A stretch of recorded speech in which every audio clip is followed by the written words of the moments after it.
Hello and welcome back to Outsiders, and what an incredible 24 hours it has been. First came the fantastic news that the UK, against all predictions of the left-wing media chatterers and all the efforts of establishment remainers, finally managed to make good on the promise made to voters on June 23, 2016, namely to leave the European Union. Then, the news that in a mostly party-line vote, the U.S. Senate voted not to call additional witnesses in its impeachment trial of President Donald J. Trump. Good. This means that the Senate will likely vote at the start of the week on Trump's guilt or innocence and end the farce that got underway when Democrats, still not accepting the 2016 election result, had a tantrum and demanded a do-over, all because the Mueller report failed to unmask Trump as a Russian spy. I mean, please. As if the Democrats ever cared about Russian spies before. But taken together, these events are a stunning rebuke to the illiberal establishment left that, for all its complaints about the supposedly authoritarian tendencies of the right, believes that you have to nullify democracy in order to save it. Just have a look at how the hyper-rational anti-Trump left reacted to news that the impeachment trial was all but over.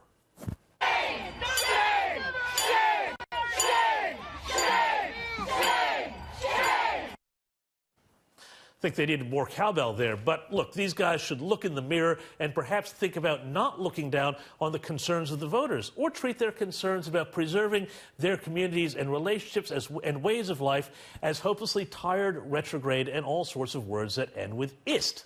Which brings me to the subject of today's donkey vote. Bernie Sanders. Now, there's a lot about Sanders that is truly appalling. He's a hard-left radical socialist who sees himself as America's Maduro. And, as recent undercover recordings by Project Veritas have revealed, many of his supporters are nothing but goons and thugs. But, like Trump, his instincts are anti-establishment.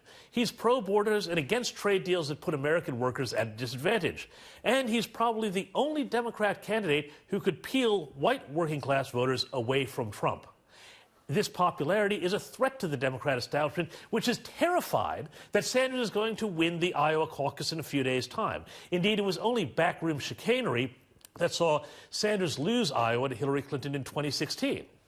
So, having seen their fancies of Trump being led out of the White House in an orange jumpsuit crumble into dust, and their compatriots across the pond finally being forced to give way on Brexit, what are the Democratic boffins doing now? Well, once again, they are trying to put their finger on the scale against a People's Choice candidate. In the last 24 hours, panicky Democrat officials changed the rules to allow Michael Bloomberg, the former mayor of New York City, to participate in their next debate, hoping the billionaire New Yorker might succeed where Biden and Warren and the rest of the clown car have failed.